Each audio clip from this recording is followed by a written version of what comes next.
আজকে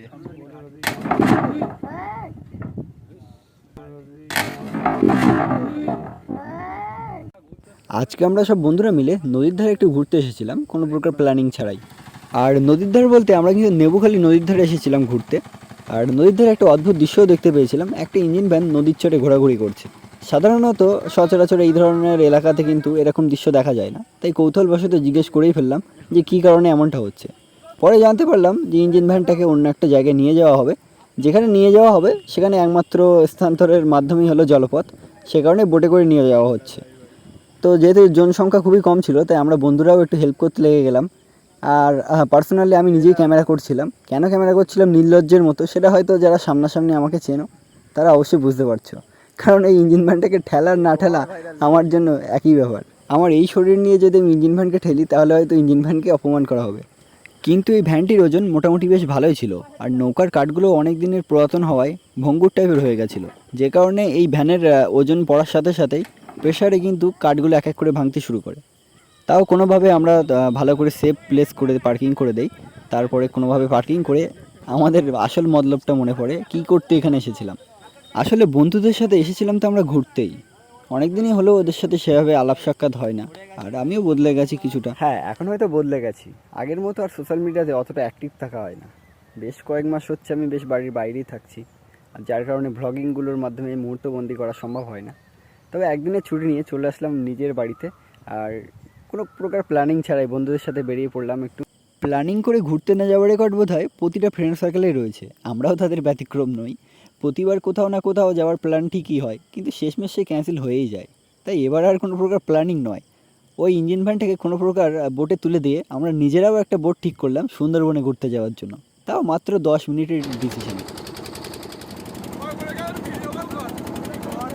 প্ল্যানিং করেও এর আগে আমরা অনেক জায়গায় ঘুরতে গিয়েছি, কিন্তু প্রথমবার এই কোনো প্রকার প্ল্যানিং ছাড়াই আমরা ঘুরতে বেরিয়ে পড়েছি, আর যার জন্যই হয়তো এত মজা লাগছে। হ্যাঁ, সত্যি প্ল্যানিং ছাড়াই ঘুরতে যাওয়ার মজা একটা আলাদাই ভাই। আর সাথে যদি নৌকার দুই পাশ দিয়ে এত সুন্দর মনোরম দৃশ্য থাকে তাহলে কেন ভালো লাগবে না। আমরা সব বন্ধুরা মিলে প্রচণ্ড মজা করছিলাম, আর এই মজাটাকে আরও ভালোভাবে অনুভব করার জন্য আমরা কিন্তু মাঝ নদীতে এসে নৌকার ইঞ্জিনটা অফ করে দিলাম। একটু স্থিরভাবে শান্তভাবে থাকতে চাইছিলাম এবং প্রকৃতির প্রতিটা মুহূর্ত আমরা উপভোগ করতে চাইছিলাম। আর সত্যিই দুর্দান্ত ছিল ভাই। বন্ধুরা, আমি কিন্তু এখন চলে এসেছি সুন্দরবন ঠিক নয়, মানে কলাগাছির ভেতরে এক জঙ্গলে। তো এখানে আমার বন্ধুরা আগে চলে গিয়েছে। ব্যাপারটা হলো, এই কলাগাছের নাম তোমরা অনেকেই শুনেছো, আর কলাগাছের নাম যারা শোনোনি তাদেরকে হালকা করে বলে দিই। এখানে মানে প্রচুর পরিমাণে বোট অ্যাক্সিডেন্ট হয়, এবং যাই হোক, তোমাদেরকে ইউটিউবে দেখে তোমার শ্রেয় হবে, কারণ আমি সব কিছু এখানে বলতে চাইছি না, আমার এখনও নিজের মন থেকে একটু ভয় লাগছে। তো আসলাম, দেখো সামনে পুরো জঙ্গল। বন্ধুরা কোন দিকে গেছে সেটা আমি বুঝতে পারছি না, এখানে হারিয়েও যেতে পারি। আর এই যে গাছগুলো সাইন্টিফিক নেম ঠিক আমি জানি না, বাট এগুলো বান গাছ বলা হয়, মানে আমাদের আঞ্চলিক ভাষায়। বাট বন্ধুরা কোন দিকে গেল তার ঠিক নেই। এখন সামনে তো প্রচুর জঙ্গল দেখতে পাচ্ছি, একটু ফোন কল করবো, নাহলে আমি নিজেও হারিয়ে যেতে পারি। আর সামনে কিন্তু বোট দাঁড়িয়েছিল, ওখানে বোট দাঁড়িয়েছিল, বোট থেকে আমি কিছুটা এগিয়ে চলে আসলাম এদিকে। ভাই আলাদাই লেভেলের এক এক্সপিরিয়েন্স, প্রথমবার লাইফে এরকম ভাই একা একা বেরিয়ে পড়েছি। অ্যাকচুয়ালি ব্যাপারটা হচ্ছিলো যে আমরা বিরিয়ানি খাচ্ছিলাম, হঠাৎ করে ওরা বললো যে চল ঘুরে আসি। ওরা বোট থেকে নেমেই এরকম হট করে বনের মধ্যে ঢুকে গেছে, আর আমি তো বুঝতে পারছি না যে ওরা কোন দিকে গেছে। তো এখন চলেছি ওদেরকে খুঁজতে, বাট এগুলো কিন্তু জোয়ার ওঠানামা করে, মানে নদীর জল কিন্তু ওঠানামা করে, যার জন্য দেখতে পাচ্ছি যে কাদা কাদা কিছুটা সিন আছে। তবু আমি সব কিছু মারিয়ে চলেছি, দেখা যাক সামনে কতটা যেতে পারি। ব্যাপারটা হলো আমি নিজেই গায়েব হয়ে যাই কিনা সেটা ভয় লাগছে। যে পথ দিয়ে এসেছিলাম সে পথ দিয়ে ফিরতে পারবো। দেখো পিছনে প্রচুর পরিমাণে জঙ্গল, আমি কিন্তু জঙ্গলের মধ্যে পুরো হারিয়ে গেছি বলতে গেলেই চলে। অনিশদা,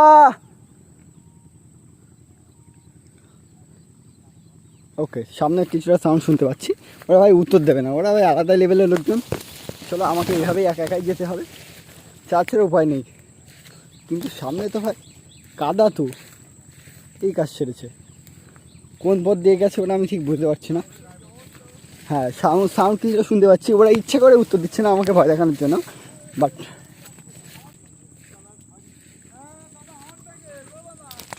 এটা মনে হয় অন্ধকার দিয়ে গেছে।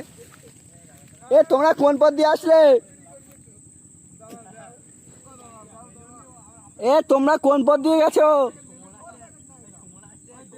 তোমরা কোন পথ দিয়ে গেছো বুঝতে পারছি না। আমি জঙ্গলের মধ্যে হারিয়ে গেছি, তো যাবো কি করে? কোন পথ দিয়ে যাবো? সোজা তো কাদা তো, জল তো, এ সোজা জল তো। তোমরা জল দিয়ে গেছো সত্যি? আড্ডা না বলবে তো। অ্যান্ড এখানে তো প্রচুর জল, আমাকে লাফ মারতে হবে। তো আমি একটা লং জাম্প দেওয়ার চেষ্টা করছি। ওদিকে সুজাতা দাঁড়িয়ে আছে। কেন, কোন দিক থেকে আসলে তোমরা? তো কোন দিক থেকে ঘুরে আসলে? ছয় আসছিলে কোন পথ দিয়ে? ছয় এই পথ দিয়ে এসছিলে? না, এই পথ দিয়ে আরো বেশি রিস্ক, ওইটা ঠিক ছিল। তো কি কাদা আছে এখানে? কতটা জল? কতটা জল? জল আছে তো ব্যায়াম ভিজে যাবে তো।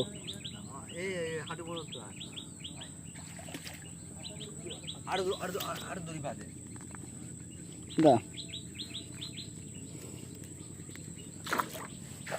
একটু ভিজে। তো আমরা কোন জঙ্গল থেকে বেরোলাম সেটা তোমরা জাস্ট দেখতে পাচ্ছ এই মুহূর্তে। ক্যামেরা তোমার দিকে দেখাচ্ছি না, জাস্ট দেখতে পাচ্ছ। আর এই যে আমাদের গ্যাং কিন্তু এখানে দাঁড়িয়ে আছে,